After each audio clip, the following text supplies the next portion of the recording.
Bogus passport કેસમાં 3 અફઘાન નાગરિકોને 3 વર્ષની જેલની સજા થઈ। નકલી ઇઝરાયેલી પાસપોર્ટ પર યુરોપ જવાનો બનાવ્યો હતો પ્લાન। અમદાવાદના એડિશનલ ચીફ મેટ્રોપોલિટન મેજિસ્ટ્રેટ કોર્ટનો મોટો ચુકાદો। ત્રણેય આરોપીઓ અસલી અફઘાન પાસપોર્ટ અને માન્ય વિઝા સાથે દિલ્હી આવ્યા। 10 સપ્ટેમ્બર 2015ના રોજ અમદાવાદ એરપોર્ટથી દોહા જતી ફ્લાઇટમાં બેઠા દોહા એરપોર્ટ પર ઇમિગ્રેશન અધિકારીઓ તપાસ કરતા આખી પોલ ખુલી ગઈ। 12 સપ્ટેમ્બર 2015ના રોજ ત્રણેયને રિપોર્ટ કરીને અમદાવાદ પરત મોકલવામાં આવ્યા। સરકારી વકીલે સાક્ષીઓ અને 50થી વધુ દસ્તાવેજી પુરાવા કોર્ટમાં રજૂ કર્યા। મૌખિક અને દસ્તાવેજી પુરાવાના આધારે કોર્ટે આરોપીઓને સજા ફટકારી। તેમજ નામદાર સુપ્રીમ કોર્ટ અને નામદાર હાઈકોર્ટના ચુકાદા રજૂ રાખી અને જે ચુકાદાઓ ધ્યાનમાં રાખી અને નામદાર additional chief judicial magistrate Shri N Rawal સાહેબે ત્રણેય આરોપીઓને જુદા જુદા કલમની અંદર જુદી જુદી સજાઓ ફરમાવેલી છે।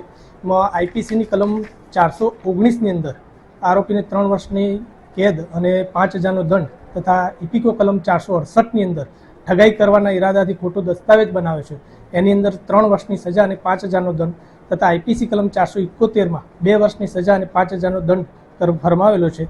આમ તમામ આરોપીઓને નામદાર કોર્ટે તકસીરાન ઠરાવેલા છે।